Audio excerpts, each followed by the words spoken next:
बोझ सबके गुनाह का उठाकर वो लिए जा रहा है। बोझ सबके गुनाह का उठाकर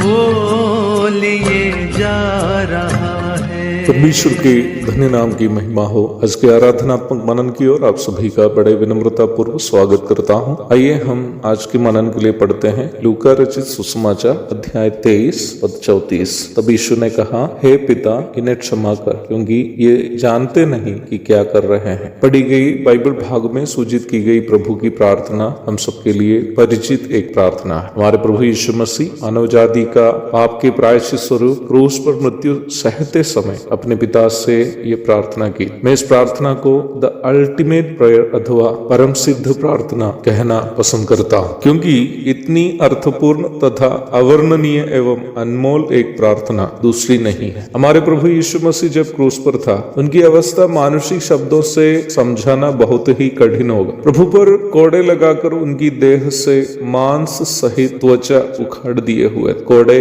चमड़े से निर्मित एक लंबी बेल्ट सी चीज होती थी, जिसके अलग अलग हिस्सों में हड्डियों के टुकड़ाए, लोहे के टुकड़ाए आदि लगाए हुए रहते थे। और इस कोड़े के सबसे अंतिम भाग में मछली पकड़ने के लिए हम उपयोग करने वाला बंसी जैसा एक हुक रहता था, जिस पर कोड़े लगाना होता था। उसको एक स्टूल अथवा तिपाई पर पेट के बल लिटा देते थे और दो रोमी सैनिक अपने हाथों में कोड़े लेकर इस व्यक्ति के दोनों ओर खड़े रहते थे। और उसका एक ऑफिसर जब एक कहता था तो पहला सैनिक कोड़े चलाता था, और अफसर दो कहने पर दूसरा सैनिक। हमें इसकी जानकारी बाइबल से नहीं मिलती है कि प्रभु पर कितने कोड़े इस प्रकार लगाए गए। कोड़े जब लगाते हैं, पहले उस पर बांधे गए हड्डियों के टुकड़ाए तथा लोहे के टुकड़ाए शरीर पर पड़ते हैं, और जहां भी पड़ते हैं वहां के मांस को उखाड़ देते हैं। अंत में जब कोड़े को वापस खींचा जाता है तो उखड़े गए मांस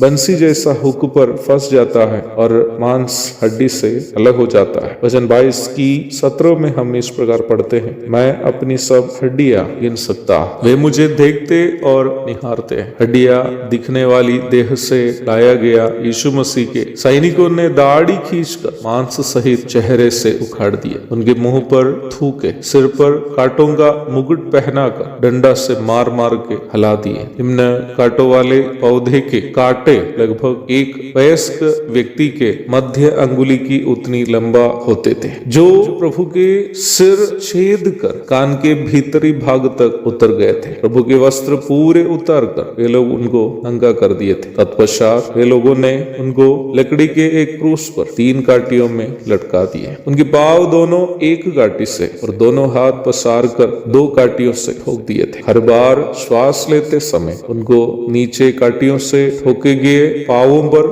बल देते हुए कांटियों से ठोके गए हाथों से ऊपर की ओर अपने आप को उठाना पड़ता था। एक कांटी का छेद बहुत ही छोटा होता है ना, फिर भी जीवित हो उठे यीशु मसीह ने थोमा से कैसे कहा कि अपने हाथों के छेदों में अंगुली डाले, क्योंकि क्रूस पर रहते समय हर बार श्वास लेने के लिए हाथ और पांव से कांटियों पर बल देने के कारण कांटियों के वो छेद खींचा जाकर बड़े छेद हो गए होंगे। प्यारो, खून से लथपथ ऐसी भयानक स्थिति में रहते हुए प्रभु के द्वारा की गई प्रार्थना है जो हम प्रारंभ में पढ़े थे। क्षमा एवं सहनशीलता का इससे बड़ा उदाहरण कोई दूसरा नहीं है। आज सप्ताह के प्रथम दिन यीशु मसीह की याद करते हुए उनकी आराधना करने के लिए जब हम इकट्ठे होते हैं तो हमें यह भी परखने की जरूरत है कि क्या हम वास्तव में यीशु मसीह के अनुयायी कहलाने लायक हैं। हम जो छोटी छोटी बातों के लिए भी रूठ जाते हैं, हम जो भाई बहनों के साथ विरोध और नफरत करते हुए जीवन बिताते हैं, हम जो अपने स्वार्थ के लिए यहाँ तक कलीसिया भी तोड़ देते हैं, हम जो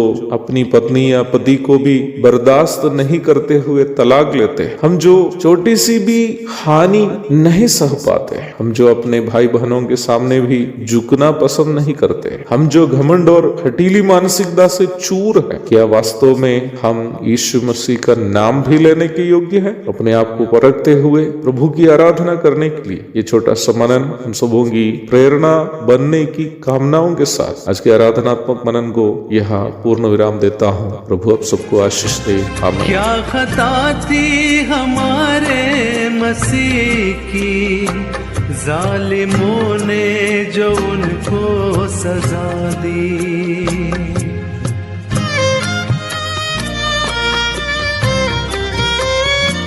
क्या खता थी हमारे मसीह की, जालिमों ने जो उनको सजा दी।